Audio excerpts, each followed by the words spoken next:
Hello and welcome to the Terran Imperial Monarchy's Weapon System Training Course.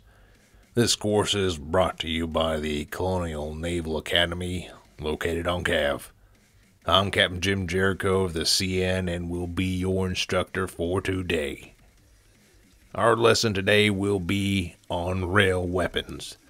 Rail weapons, or as is more commonly referred to as rail guns, is a device that utilizes electromagnetic force to launch projectiles at high velocity. We'll be exploring the rail weapon functionality, history, followed by its implementations in our current era. So, let us begin. The rail weapon is a linear motor device that possesses a pair of parallel conductors that are energized when a conductive projectile is placed in between them. When a conductive projectile is in contact with the two rails, this completes the circuit. When the circuit is completed, the current from the power source will travel from one rail through the projectile across to the other rail, which leads back to the power source.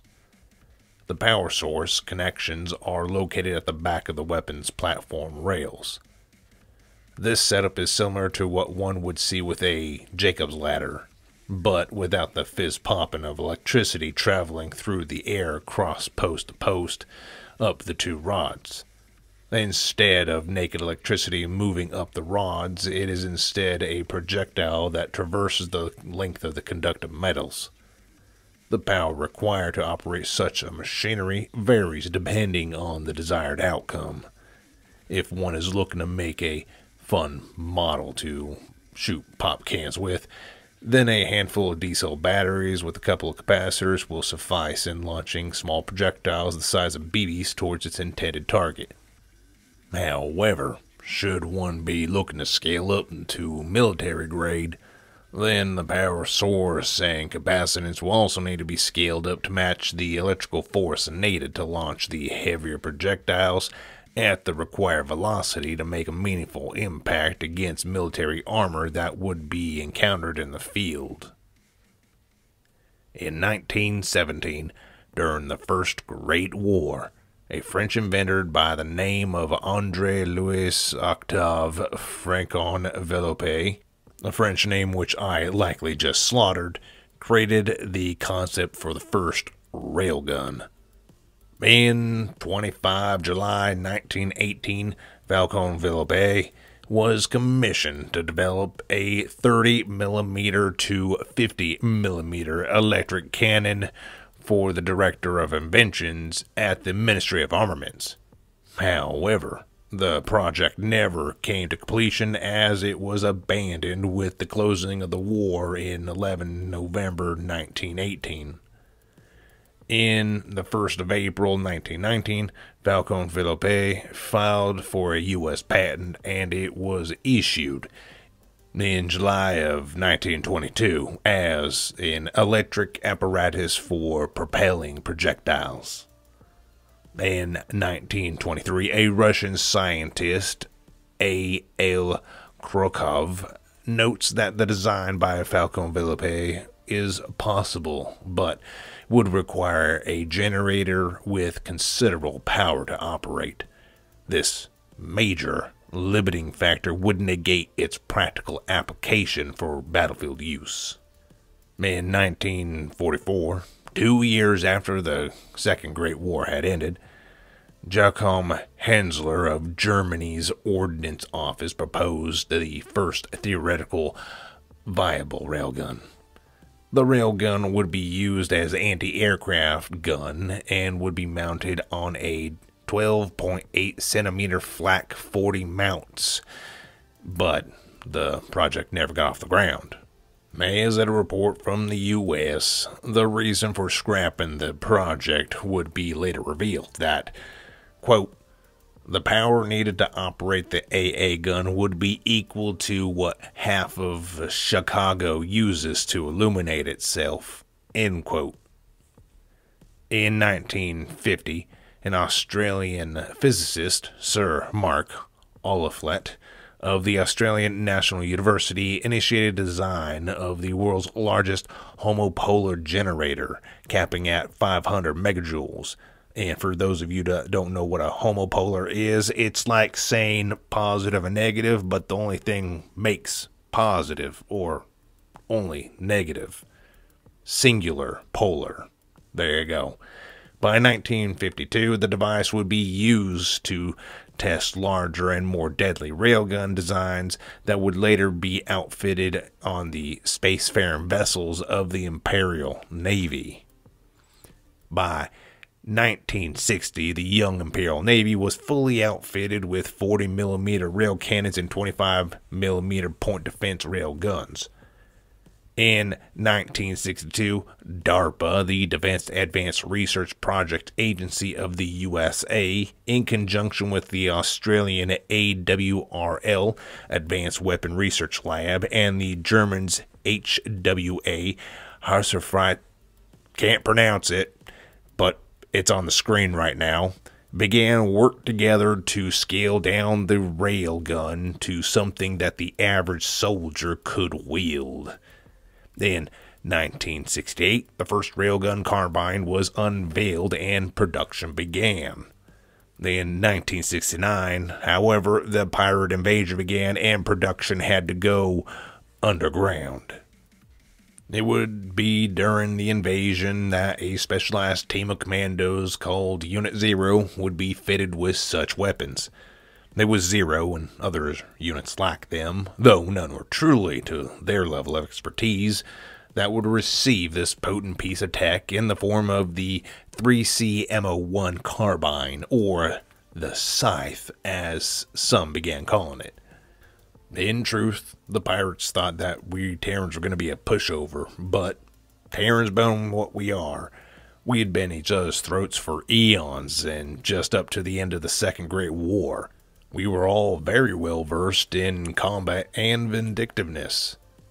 The 3C M01 proved to be a viable combat tool halfway through the invasion, which helped tip the scale back towards the Terrans' favor on the ground front. The 3C M01 was not the only rifle employed during the war, but it was one of the first placed into mass production at the time. The 3C M02, or Reaper, was developed and put into service for the Star Marines. Unlike its predecessor, the Reaper was capable of full auto, held a larger magazine, and came built with a munition and charge counter. And with our new means of dishing out said vindictiveness, we set out to bathe in the blood of the would-be oppressors. That being said, we continued to improve the tech to such a degree that in such a relatively short amount of time, it became superior to all other species that have also developed railguns. We improved the charge capacity of our batteries, the sturdiness of the frames, made them lighter using superior alloys such as Megasteel, and improved their heat sinks. All rifles and pistols can be modified in any conceivable way the operator desires, making it truly frightening effective tool in the defense of oneself. As for the much larger variants, there are those that are either wielded or attached to, say, tactical armor, such as the Zomkrek.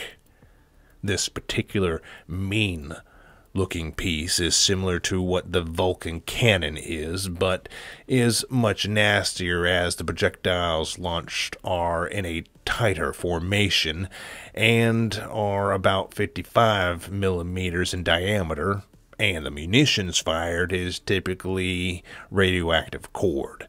This means the Zomkrek can leave a ship or ground armor filled with massive holes and fill the interior with radioactive particles, slowly killing whoever survived the piercing, sawing impact of this hell cannon.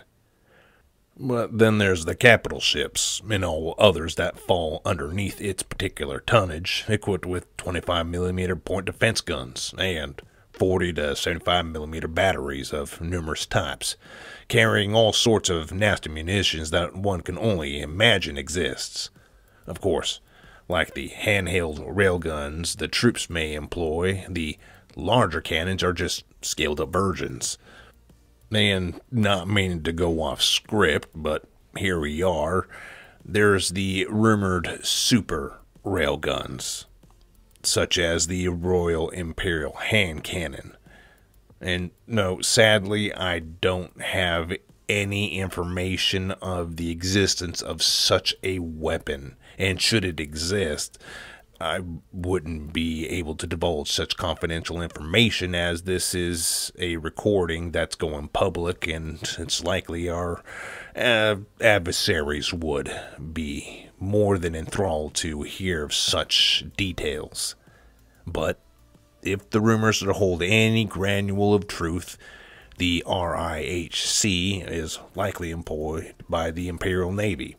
You know, the same Imperial Navy that protects the Sol system itself. And as rumor has it, it's apparently capable of rendering starships the size of cruisers into nothing more than a hulking twisted mass of metal. So you take that for what you will.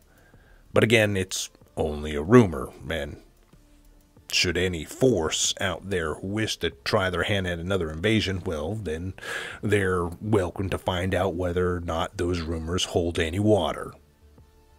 So, from the end of the Second Great War on Terra, and after the dust settled once the pirate Lord Miriam was slain in his attempts to enslave and or destroy the Terrans, the railgun was the weapon of choice in these fights, as many of the pirates that roamed the stars were ill-equipped with armor built mostly to absorb energy-type weapons.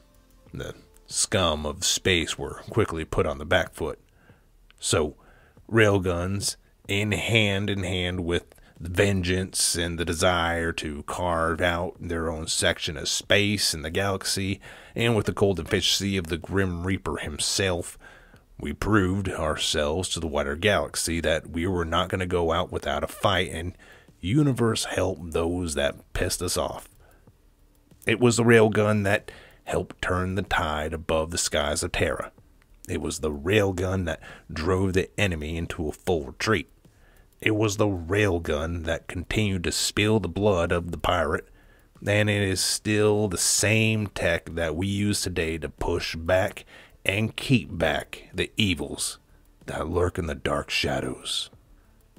Well, that's all we have for you today. For further information into the railguns, you can find that at Terra_Wikipedia on the GNet. Thank you for your time. You are dismissed.